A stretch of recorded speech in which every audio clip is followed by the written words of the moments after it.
Hey, you! You're listening to the podcast network of Gamefully Unemployed because you're an untouchable success. To support us and gain access to great exclusive shows like our brand new Supernatural watch-along Himboos, head over to patreon.com/gamefullyunemployed. You'll also get your lucky little mitts on hundreds of episodes of our other exclusive shows like Tom and Jeff Watch Batman, Star Trek The Next Futurama, Spiel Boys, and the complete series of Fox Mulder is a Maniac. We do movie nights, game streaming, regular mini-series and surprise shows, and you can even commission your own podcast about anything you want, within reason. You have nothing to lose and everything to gain by heading to patreon.com/gamefullyunemployed. That's patreon.com/GAMEFULLY unemployed. Probably don't need help with that word.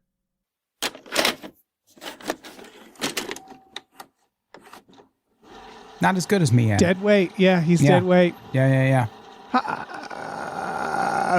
Hi, everybody. Hi. Sorry. My name is David Bell. I am Todd Brown. Adam Todd Brown. And we just watched Send Help. Help. We need it. Look who's joined the land of the living. How long? You been out? Day and a half? Have you tried making a distress signal? Or a bigger fire? I was busy trying to keep us alive.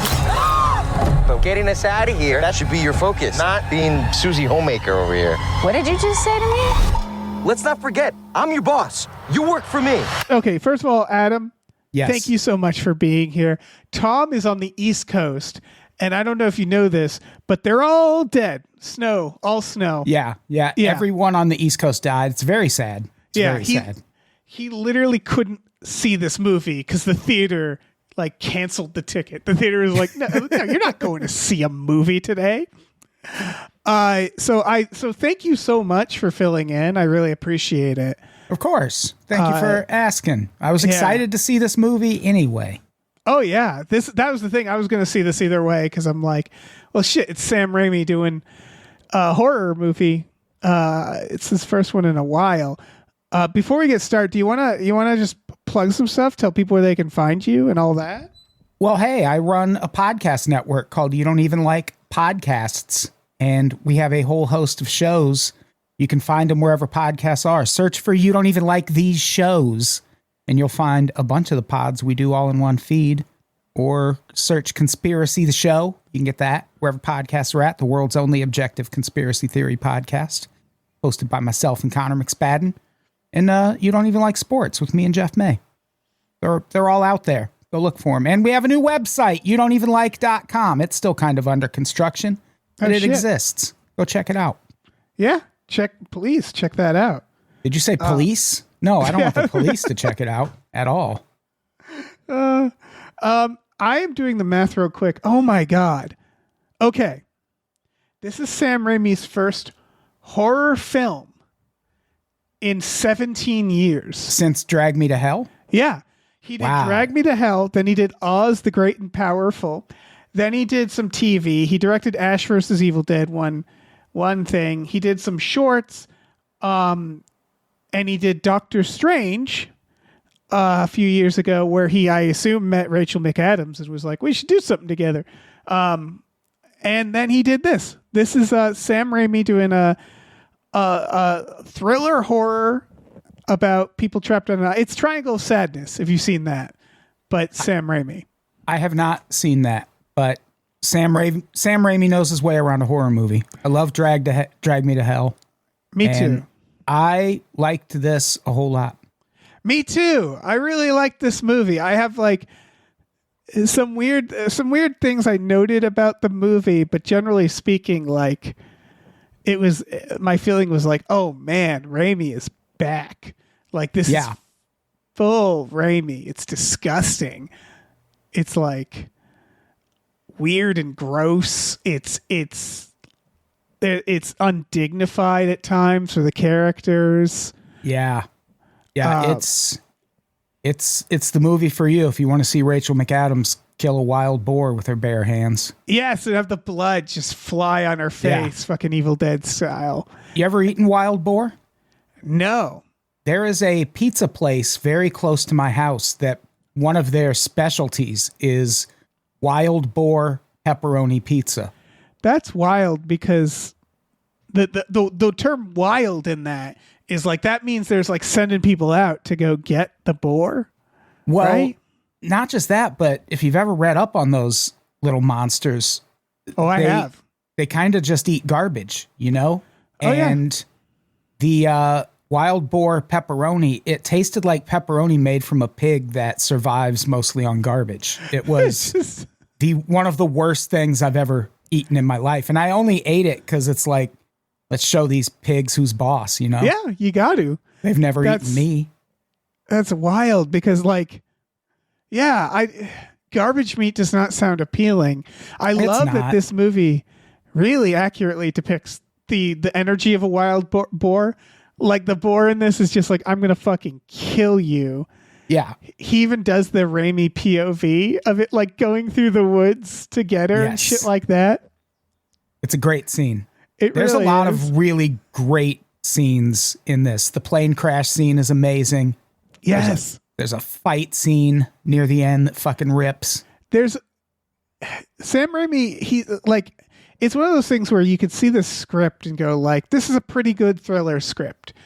And you could see in different hands, nothing against the script, mind you, but you can see it being like kind of a more standard thriller.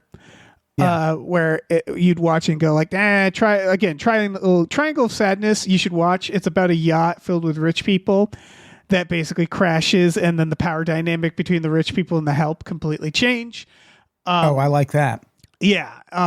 And so it's also kind of gross. It has a diarrhea vomit scene that is extensive and graphic. There's a very satisfying vomit scene in this also. There is. But it's to say that, like, Raimi really Raimi's this up. Like, just the plane crash. So I don't know why people haven't seen the movie.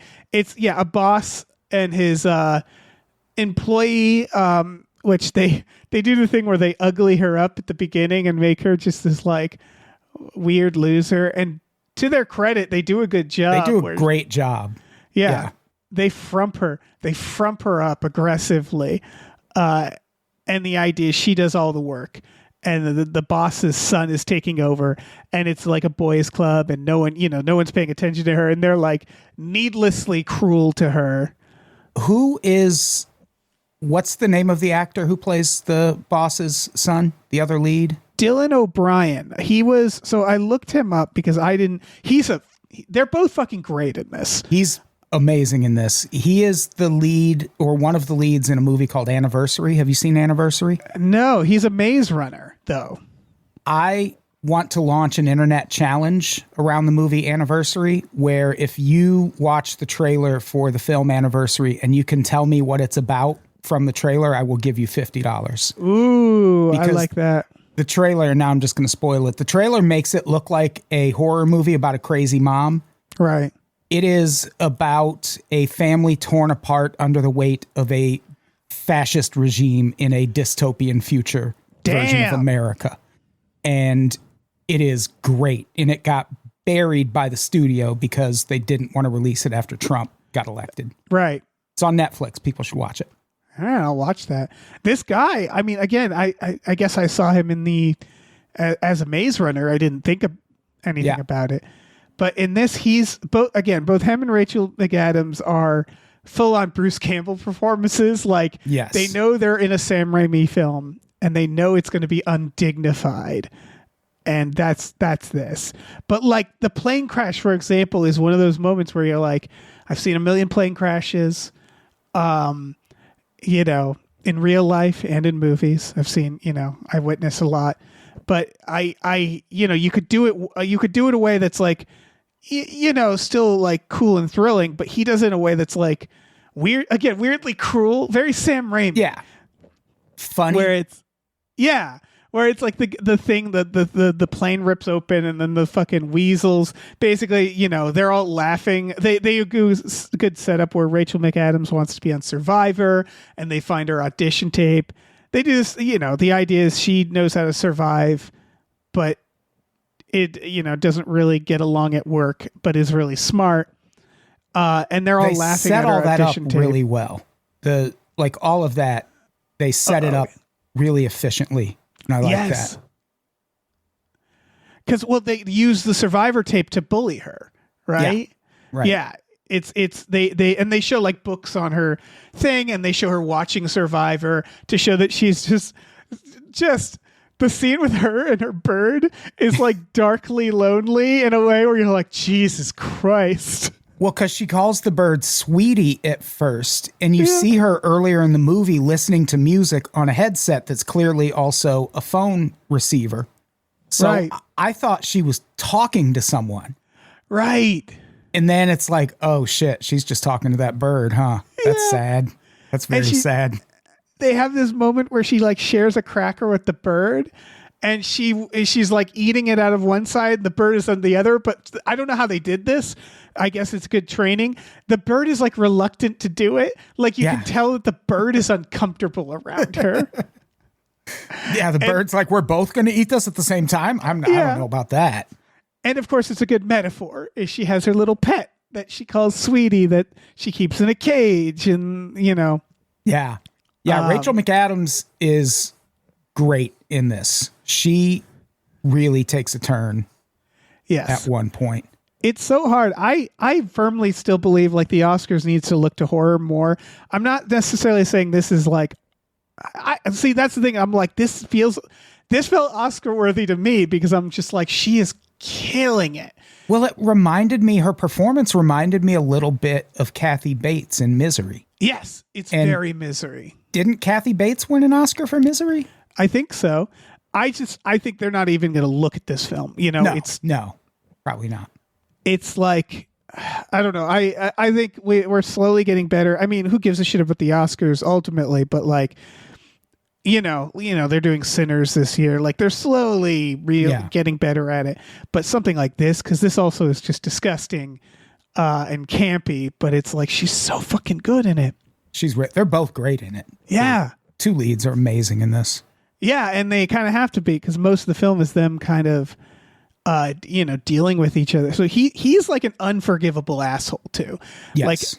Like he passes her up completely. He's talking about how she needs, like, the idea is she should be VP and his father wanted her as VP, but like she's just a little bit of a weirdo, Yes. And he doesn't like that about her. And so he's just like clearly like, he's giving it to a shitty friend who flies out the airplane. And again, it's really cruel where he's like hanging out. He gets caught on the seatbelt.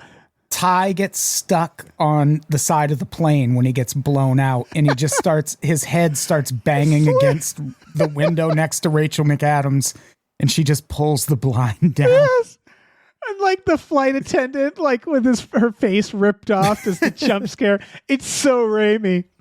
And then so she has to take care of him on this island, and it's power dynamics changing. It's very good because even he's still an asshole, even when he first wakes up, and she just goes like, okay, gets up and just leaves him for a day. Yeah. Yeah. I like the part they're showing like a sort of a time lapse of him going through being left alone. Yes. And at the last two bits they show, first he goes, I can do this all day. And then they show him again and he's foaming at the mouth. Yeah. Just fucking almost dead. And he yells out like, she didn't leave me water, which felt like a very Raimi line. It was great. Yeah. The whole sequence, because they were doing this thing where they keep just panning past him and fading to each pan. Yeah. And those are those moments where I'm like, another director who isn't Sam Raimi wouldn't know how to make this as fun as it is. Yeah. And he makes it immediately fun. Just this idea of him like waiting there, slowly dying of thirst until she comes back. Yeah. It's great. It really is. Like there's all little moments like that where it's like, her weird nightmare about the dead fiance and like, the boar, her giving him mouth to mouth. He poisons her, tries to go out to the ocean, and the shitty raft immediately wipes out, almost drowns, and she drags him to the shore and gives him mouth to mouth while simultaneously vomiting on him. Yeah, and it's the vomit that revives him more than the mouth to mouth, which is great. like I don't know how crowded your theater was, but it's the sort of movie where it's like everybody in the theater constantly was laughing and howling and just like little wincing and just like Jesus Christ, every little thing. Yeah, it was for the theater by my house. It was surprisingly packed. Yeah, I have that's great. A Starlight Cinemas near me, and wow. Yeah, there's usually 5 to 6 people in any movie I go to, but this one was pretty well attended. I think this was number 1 at the box office for this weekend. There's that Iron Lung movie that like streamer made that might have beaten this out, or I think they're like, it's the sort of thing where I'm not mad at that movie because it's kind of cool that like a young streamer's made a movie and kids went and saw movies, and I like that people like movies. Yeah. But this one, I'm like, I think word of mouth will propel this a little more because I think that Sam Raimi, again, almost 20 years, and he's made like some superhero shit and Oz, and it's like young people, like, you know, they might not know Raimi and how fucking gnarly he is. Yeah. Yeah. So I'm hoping this will get a little more, because the trailer is like, oh, a fucking Lost on an Island movie. Like, yeah, you know, whatever, man, I guess, you know. Yeah, her character arc in this is fantastic because I didn't get any hint from the trailer that she was going to have the heel turn that she eventually does. I guess I didn't really have that sense. I thought it was just going to be those two kind of fighting it out. Like, I felt like he was just going to regain his strength and turn especially evil at some point. But it sort of goes the other way. Yeah, so, okay, you're not the only person who thought that. And I guess I haven't watched the trailer in a while because for some reason I knew, like I had seen it in a trailer, that she was going to turn. Maybe I was just thinking of that other movie and knowing, like, oh yeah, I don't know.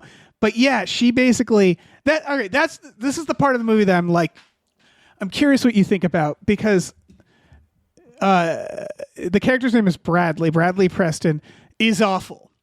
Yes. And you're rooting for her for some of it. And then, like you said, she has such a heel turn that you can't possibly root for her anymore. Yeah, but I'm still not rooting for him either. Exactly. Yeah, I don't ever at any point feel bad for him. Right. And you watch, again, it's very, he does, when he eats the bug, very Bruce Campbell. Every part. He's such a, he's so perfect as being like in pain and like also an asshole. And again, he continues to be an asshole even when it's clear that he needs her, you know? Yes. And so, like, for a while he plays nice because, like, he storms off at one point and like tries to start his own little, and like keeps figuring out over and over again, he can't do this. And she starts playing the power dynamics, and you can kind of see at first it's like, that must feel good, you know, like this guy who passed her up for VP, who was going to fire her, treat her like shit. She gets to enjoy it. I think it's the moment. It's hard to say because he poisons her. Yes. Oh, I guess it's the moment where she sees that there are boats looking and is like, not yet, and just doesn't tell him. I guess that's the moment you're like, okay, she's the bad guy. Yeah. Or even if not the bad guy, it's, well, there's something else going on there. If nothing else, I was like, okay, yeah, maybe she shouldn't be vice president. Maybe he made the right call there without realizing it. Yeah. When she keeps being like, there's these rocks that make an X, and she's like, don't go past those rocks. I was like, ooh, what's past those rocks? Yeah, he's for sure going to go past those rocks. Yeah. I was expecting like a resort. I thought that would have been funny, but it turned like the reveal, spoilers, is that there's absolutely a rich person's house, and she's been casually using the house, which is very funny. Yeah. I felt like they did a good job hiding that twist. I did not actually see any of that coming. There's a couple of, where she has a kitchen knife. He's like, where did she get that? She's like, it washed across. I thought they were going to play it up a little more where like the reveal is like, she's not that good at surviving. Like, like she keeps bringing water and it's like, oh, I bet that's water from the house, isn't it? Like, I think she's just resupplying. Because we do find out she found that house pretty early on. Yeah, I thought you'd get a montage of her like taking a shower, watching TV, like relaxing in the house more. And it does set up a really good kind of dreadful moment when someone shows up to rescue them and she sees them first and you're just like, oh no, yeah, don't do it. And it's that moment where it's like, this is her deciding, because I think mostly everything up until that point mostly has been something where it's like, okay, you've done some fucked up shit, like not telling them they're going to be rescued. You've done stuff that could be later in court turned into like homicide, but not murder. You know what I mean? Where it's like, you haven't crossed that line. And then his fiance shows up with this guy and you're like, she's going to totally murder those people. And she does. Yeah, it's very much, it reminded me of Yellow Jackets in that way. Have you watched Yellow Jackets? I haven't. I've heard good things. Pretty intense. Yeah, it's an island. They're crashed on an island, right? Yeah.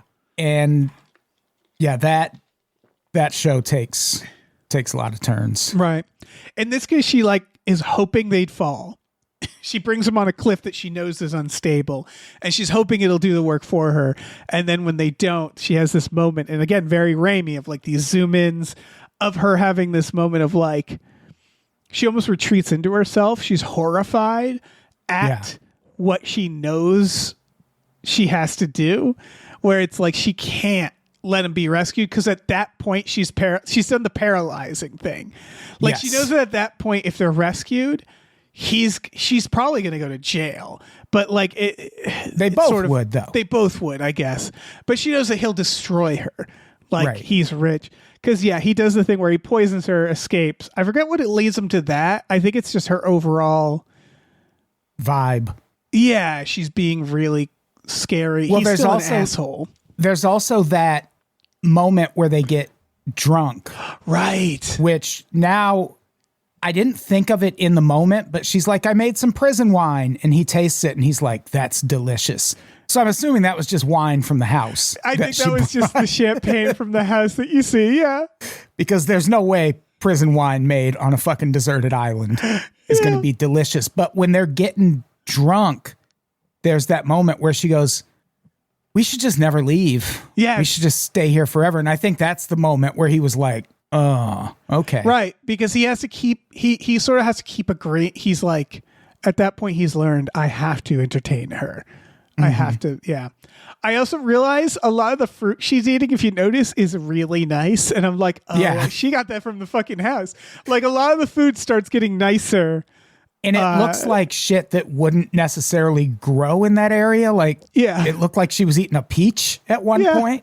Like, those aren't in the rainforest, are they? It's a really good way of doing that, because it's like, I noticed it a little bit, but I never thought about it. And then, because it's almost like, oh, are they just exaggerating her skills of like, because she makes like, she carves her own mug with her name on it. She weaves a hat, and it does seem believable that she would do this shit, because they've established her as someone who's like very lonely, does a lot of hobbies like survivalism, you know? Yeah. And there's also that moment where she serves him a meal after they have that big negotiation. Right. Which is when she poisons him, and she serves him the meal, and she goes, and here's some sauce. It's like, what? Where'd that come from? What'd you make sauce out of? That's weird. Sauce. Yeah, she paralyzes him with an octopus and pretends to cut off his dick. Yes.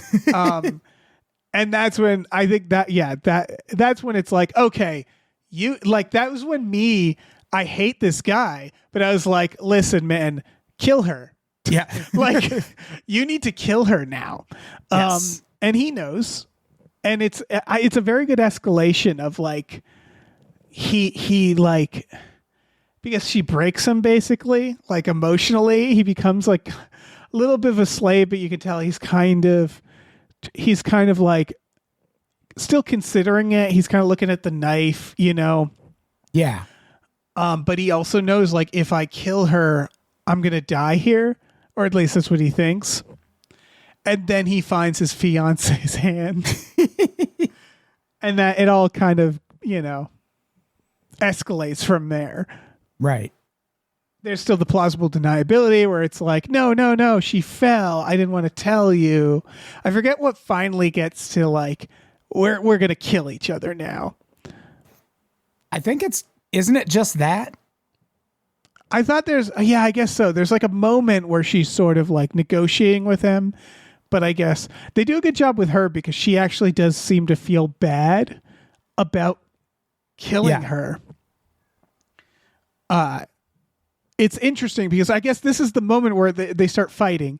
There's eye gouging. Oh, is there eye gouging? Yeah, the fight scene is great. Yeah, he partially scalps her like by pulling out her hair. She fucks him up. It's great. Yeah, I didn't take her as the type who would get that irate about her hair being fucked up, but yeah, apparently I do love the way I do love how, like, he's right. At one point he looks at her and he's like, "You look great." Yes. And she did. Like, she got glammed up when she got to that island. They do it really well. Whoever did the makeup in this and like did a great job because they basically like the idea is like in the office world, she's sort of like doesn't know how to be. She's eating the tuna. It's on her face. Yeah. She doesn't fit in. She's not dressed well. I think she's dressed fine, but you know what I mean, where it's like everybody's really like, it's clearly like, I forget what they do, but it's like golfing. It feels like a law office. It's corporate. It's somewhere that I would never fit in. Right. And then once they bring her to the island, it's this idea of like, she's like becomes kind of a wild woman in this way that you're like, yeah, she looks great now. Yeah, where it's like her hair's sexy. messier. Yeah.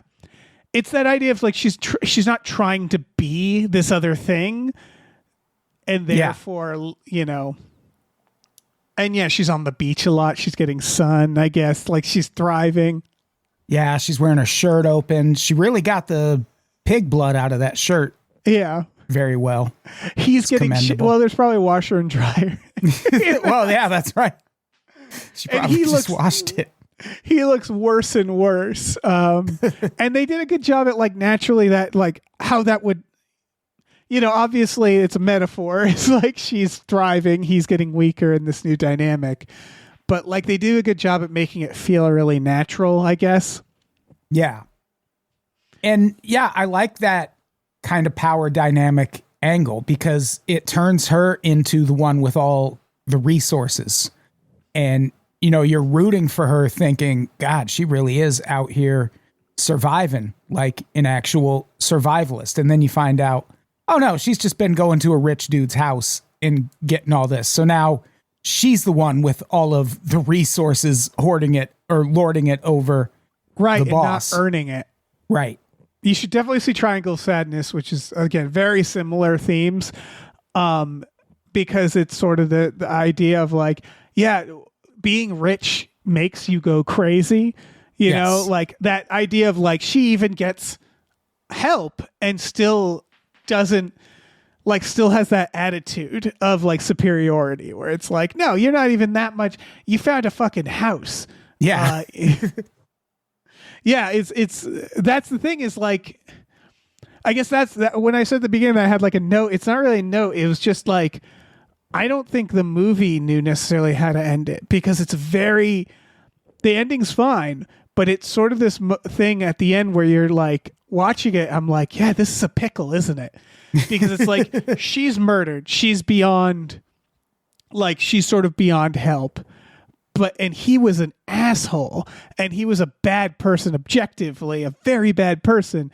But at this point you're like, he's not a murderer. I guess I should I be rooting for him? But again, I never felt like I wanted to. And at the end, she's just like, they're in the house. He finds the house. She's hunting him. And then she basically just kills him with a golf club. Yes. And I was like, oh, like, I guess. Like, it was that feeling of like, good for her? No? Yeah, and I know that's what they want. I kind of thought in that moment when she was holding the shotgun on him that the rich dude who owned the house was going to come home and like walk upon what was happening and just fucking shoot her. Yeah. Which would have been such an appropriate ending. Just one rich dude shows up and saves another rich dude. Right. It's like, oh yeah, that's life. You're right. That would have been good. It's very Misery in that he's an asshole, like James Caan is an asshole in Misery. And then, but in Misery, of course, he wins. He gets away. And it was like, this is like Misery, I guess, if she won, and you're like, I don't know how I feel about that. The only difference is in Misery, James Caan didn't put himself in that situation. This guy had a choice. He could have been cool after that plane crashed. He could have been a little more grateful that she saved. Yeah. So he kind of brought it on himself. Right. The ending, it felt like the ending was a reshoot or something where they like weren't quite sure when they were shooting what they wanted yet. The ending is basically she nails him with the club. They cut to her on land having been rescued, and she's written a book and she's rich and she's thriving, and that's pretty much it. And I guess to your point, the rich guy coming in, I thought a fun idea would be that they just both get rescued and it just ends with them on the boat, like next to each other, not speaking. And then we just don't know what happens, you know? Yeah, that would have been interesting. The ending they came up with it's almost sort of predictable. Like, you can kind of see that that's the path she's going down. It would have maybe been more interesting. I don't know if she came out the other end and was like doing good for people, like figured out some way, like kind of like the ending of Blink Twice. Did you see Blink Twice? Oh yeah. That's a good one because it's also like she's now a monster kind of, but you don't like, you certainly sympathize with her and you don't like, where it's like, it's dealing with like this very tricky morality. Blink Twice I really like that movie, by the way. I did too. Yeah. Everybody see that. If you can stomach it. Trigger warning. Yeah. Lots of trigger warnings for that one. But it's directed by a woman. I feel like they handle it well in that the scene I think we're probably both talking about is very brief. It's brief, yes. But it's horrific because brutal. Of course it is. Yeah. But it's just a very interesting. It's sort of. Did you see Him? Yes. Okay. I actually liked Him. I enjoyed it all right. I thought that's another case of like it felt like they weren't quite sure where to go with it. Yeah. And it's dealing with like a very interesting morality, right? Where it's like a person that you sympathize with kind of becoming a monster, and then a monster being someone you slowly sympathize with, which isn't exactly him, but it's that idea that like people are complex morally. Yeah.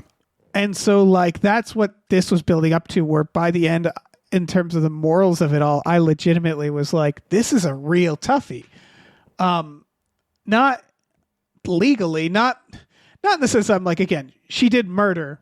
I know where I stand on her. It was more of him and like writing like movie wise, where it's like, what's going to be a satisfying ending here? And they kind of want him to die. I did want this guy to die. I wanted her to kill him. I wanted them both to die or both to live, I guess. Whereas like, I just thought, her killing him was like just interesting because it's. I think the fiance, they specifically added the fiance to make Rachel McAdams evil, right? Where they're like, we need her to be bad. And so like it's just weird because like the ending really treats her killing him like a victory. Not really. It's supposed to be a horror ending. Yeah, but I think you're right. It is like they do try to make it, I think, a happy ending. Like I think we are supposed to feel good for her. Right. And I kind of felt like, well, now she's just going to go off and be a rich monster in the world. Right. And I think that's part of the point, right? Yeah. Like I feel like tonally it's what you're saying, which is tonally it felt like it was supposed to be kind of like a I have to watch it again to know exactly why I felt that way, but I got that from it. But thinking about it now, I'm like, yeah, but it makes sense that they'd be, trying to show like, and now she's the monster. She's gone. It's like if Misery ended with him writing the book that she wanted and her being like, yeah, I did it. Yeah. And you're like, huh, all right. Like it's weird tonally. I thought she was, if nothing else, when she got back to the island, she was just going to have the promotion that she thought she was going to have. I thought there was that version where they're both rescued and he's just like, I'll make you VP. Yeah, he still wants that job. Yeah. Like, so you're right. That would have been a good ending if they were just on the boat together and he was like, still want that job? Yeah. That would have been a pretty satisfying ending. Yeah, or she brings it up like, so about that job. Like if it was just like weird and awkward where it's like they're both beyond. Again, at that point, after she's killed his fiance, it's like, well, he has the upper hand legally, I guess. But it's also his word against hers. Yeah. There's no, yeah. Yeah, how would they prove it? I also, all those scenes where people were falling off that ledge, my thought was, well, wouldn't the person who laid on the ledge to pull them up, wouldn't that body weight also cause some of that ground? Yeah, you're right. To give way? Wouldn't that have just like pulled that person down too? Yeah, they needed her to have a decision there. But you're right.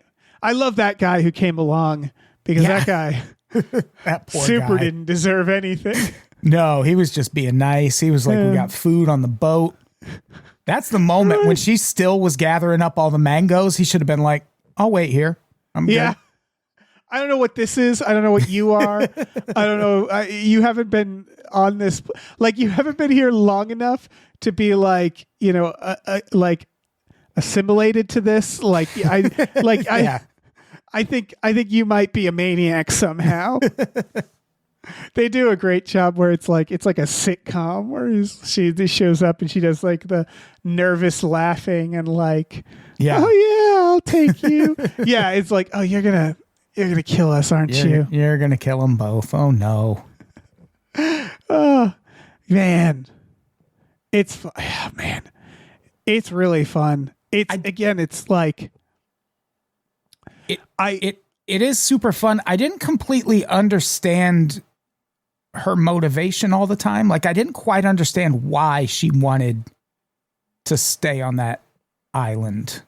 I think she just doesn't fit in with the regular world, right? Is the idea. But she likes the power dynamic immediately. That's what I'll say is like, he's a prick right away, but she's giving off scary vibes right away that like, you get the impression that maybe even if he was nice, she wouldn't really, she would still probably want to stay on. Because like at certain points I was like, just tell her she's VP. Just tell her she's VP. Yes. Just say, you got VP. And honestly mean it, because it's like, she's doing great. Fucking, she saved your life, but I'm not an asshole. So what do I know? But it's like, just make her VP for the love of God. The idea is her life. Like, I think she's like, not yet, because she wants to prove herself to him.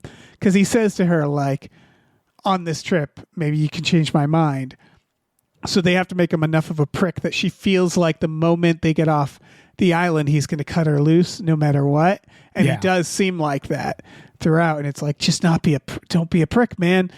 That's why I never felt bad for him. He could have made better decisions. She clearly went kind of crazy out there. And I think it also speaks to that thing they always say about absolute power corrupts absolutely. She had absolute power on that island once she found that house. Right. And she used it for pretty nefarious means when she could have just been like, oh, there's a house. We're going home. We're good. Right. But then I think part of it is the home to what, where they showed her life be so miserable that it's like the moment they find help, she has to go back to everything with or without a job. It just like that desperation. It's the idea where it's like, it starts as the kind of desperation we all feel when we're broke and we need something where it's like, I can't go back to that. I'd rather stay here. There's that feeling of like we all have where it's like, I just want to walk into the woods and survive. Like, isn't that simpler? Isn't that just such a simpler life? Yeah. But she actually is able to do that. If I did that, I'd die within 30 minutes, I'd say. Yeah, I would die real fast. Yeah. In a Surprisingly situation fast. like this. Yeah. Yeah. Potentially from suicide. Yeah. Like I just know I'm not cut out for it. Yeah. Like, well, before they try to find me, I'm just going to do this. But yeah, I think it's that desperation stuff turning into like where it's like, it's an interesting concept, which is that everybody feels like they're the underdog, right? And she is until she's not. And it's like, how do rich people act the way they do? It's because I don't think it ever, like Elon Musk on Twitter, the site that he owns, probably feels or like tells himself, I'm being bullied. You know what I mean? Where it's like on the site that he owns, he probably still feels like, oh, I get bullied. And it's like, you are literally the richest man in the world. You own the site. Like it's not to excuse that weird pedophile guy, but like it's that psychological thing. I feel like that people just, who would ever think I'm the villain, right? Who would ever think I'm privileged, I'm on top? It's a very hard thing to get across. So like showing her kind of get to that point, and like obviously she's not going to realize it. Right. Yeah, I think when you're that rich, you almost have to start inventing problems. Yeah. And I think that's Elon Musk's imaginary problem is, oh, well, people are bullying me. It's like, well, you bought the platform that allows people to bully you, sir. How much can you really hate it? It's sort of, this is more about politics and social media, but I've noticed that, like, I think because so many rich people, they mainly just exist online, right? Like, they're so online that, like, I've seen a lot of people being like, look how much Elon Musk has sacrificed. And it's like, what do you mean? Like, I've seen those posts and those things, and I realize, like, they just mean being mocked. Yes. Like, you realize that there's a lot of rich people, and I think journalists and media people who like forgot that there's something worse than being mocked, who think like being mocked is like the worst thing that can happen to you. And they seem to act that way a lot. It reminds me of that saying, men are afraid women will laugh at them. Women are afraid men will kill them. Yes. Great saying. Yeah. It's pretty fucking accurate, it seems like. Yeah. And that's a little bit in this at the beginning, because you can tell he does not like the power dynamic. He doesn't know how to handle the fact that she not only has more power than him, but instantly realizes it and instantly is like mocking him for it. He can't take it back. And his first course of action is, well, how do I regain that power? Yeah.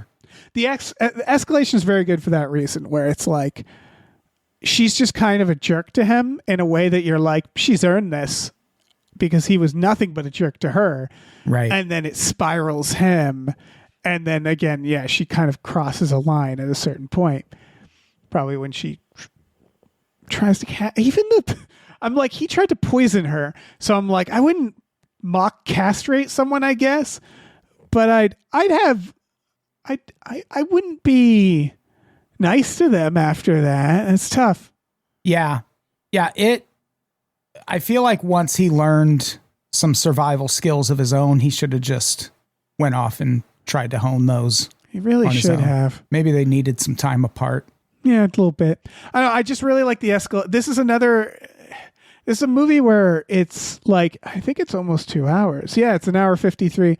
Where I was like, are they going to have enough to do on this island? And it's the Raimi of it all, where it's like, there's a very slow, there's a little moment where she leaves him to almost die of thirst, and then he goes off on his own and almost dies, where like that's a little bit of a repeat, but there's an escalation that's enough, and it's peppered with, a boar fight, a vomit scene. Yeah, the moment it felt like it was starting to drag is right before he poisons her. Yes. And that's every time that was kind of what it was. Every time you're like, okay, what next? it would immediately give you something. Yeah. I forgot. that. She also reveals that she sort of let her husband die, right? Yes. And that's also when he's like, I need to go. I need to get off of this fucking island. And that it's not just that she let her husband die, because she explains her husband, she was like, I don't know if he even knew how to love. She, describes him as kind of abusive. But then when you hear how she let him die, he was super duper drunk and trying to get the car keys. And she was like, you know what?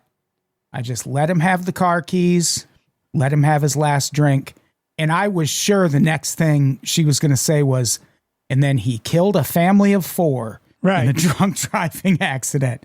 Because it's like, of all the ways to let a person die, I don't know if endangering the streets of the city you live in is the way to do it. That's why she's a maniac. Like, it's really clear that she is, because it is like, again, sympathetic, where it's like he's an abusive guy. But you're not thinking about other people there. Yeah. And you don't really know what happened.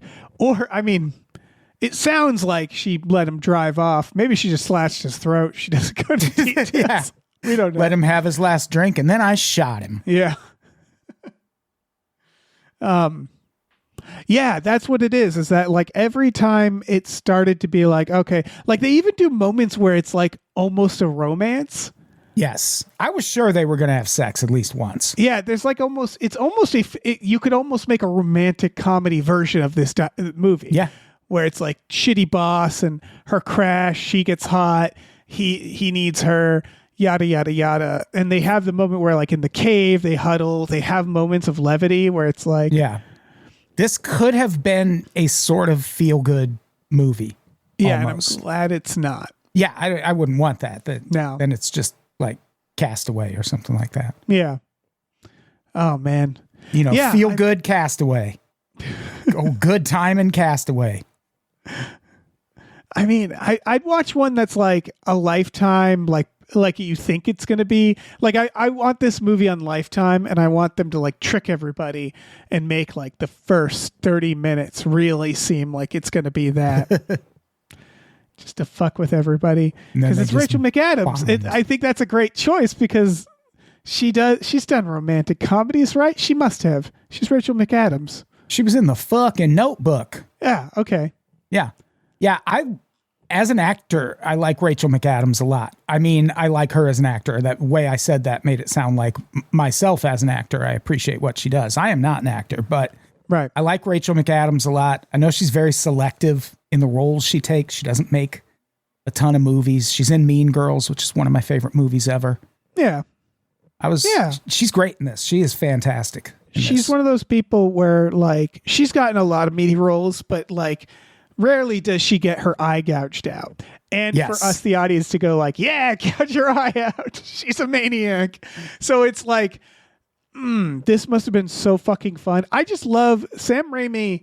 And this is across the board where it's like, he's a big enough director that like when an actor is in a Sam Raimi film, it seems like excited to do this stuff where it's like, are you ready to be vomited on? Are you ready to have your eye gouged? Are you ready to be like in these undignified situations? And I just love that like Raimi seems to have like his entire history. I don't know if you've like his entire history is like big studio Hollywood all being kind of fans of Raimi. He's not a cult director, obviously, but he's never... It's just like the first... I remember when there's a great story of Bill Paxton, I believe, getting a knock on his door in the, I want to say late 80s. When did that come out? Late 80s, to James Cameron knocking on his door and going, you have to come with me. We're going to go watch a movie called Evil Dead 2. And nice. And then he lived with Sam Raimi lived with the Coen brothers. Like he's the reason Blood Simple got made. He's he's basically Forrest Gumped through. He's the reason that Liam Neeson is in Schindler's List. The fuck? Yeah. So Sam Raimi made Darkman, cast Liam Neeson. Sure. And then a casting director saw Darkman and gave Liam Neeson a role in a play that Spielberg saw and was like, I need to put this guy in. Like, it's a lot of that where Raimi is just like, again, Forrest Gumping through things. And then, like, he's the only director that Marvel gave a film to and said, yeah, just make it like a Sam Raimi film. Like that even Marvel was like, yeah, just do your thing, man. Yeah, we're Marvel. We could pay to have you killed, but just do. We bought Sam Raimi. We want Sam Raimi. And so it's like, I don't know. He's such a delight, and it was just so fucking nice to see him like finally do another horror thing after all this time. Yeah, if anyone hasn't seen Drag Me to Hell, oh yeah, get your shit together. It's so good. That movie is so good. I might rewatch that. Yeah, this week. It's genuinely weird. You look at him, and you go like, young people, they'd be like, "Oh, Sam Raimi, he did those Spider-Man films, those really old Spider-Man films." And then the new Marvel. And it's like, oh, man. What a weird way to know him. Yeah. Yeah. Go watch Drag Me to Hell. And then throw in For the Love of the Game. His baseball movie with Kevin Costner. I have not seen that.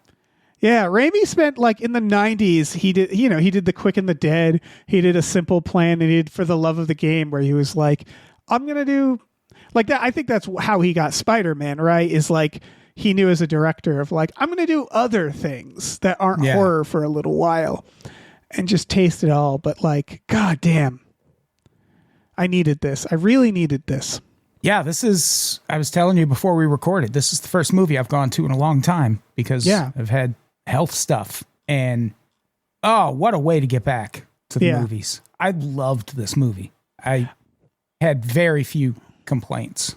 Oh, I have no like credible complaints, if that makes sense, where I'm like, no, hugely, this movie was a fucking perfect. It was a roller coaster.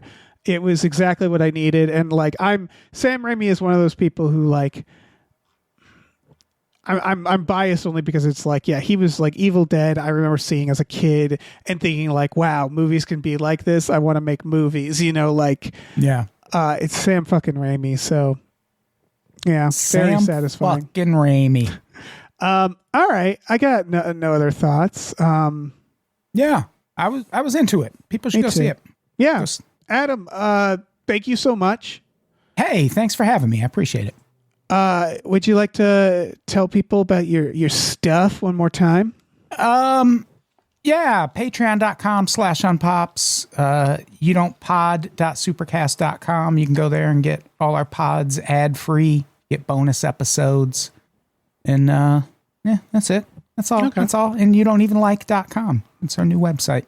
Check it out, folks. We have a Patreon, patreon.com/gamefullyunemployed. We have exclusive podcasts on there, so check that out. We have merch. We have... I think it's gamefullyunemployed.com brings you to our merch store. Tom always does the second part of the plug. It's fine. I don't know, to go into the woods, learn how to survive. Just swing it. Yeah. You're going to want to learn some survival skills. I know that after watching this for sure. Oh yeah. I'm not going to let Rachel McAdams get me. Hey, listen, our music is produced by Chris Corlew. You can find him on twitter.com as the Corlew, or go to shipwreckedsailor.bandcamp.com. Our channel artwork is produced by Michael Vincent Bramley. For more of his work, go to mvbramley.art. Our episode artwork is by Justin Brown, available on Twitter as Justin T. Brown or at artnessbyjustinbrown.com. And finally, additional artwork is by Starlene Hodge. You can find her work at starlenearts.com or on Twitter as StarleneX. Cool. Goodbye.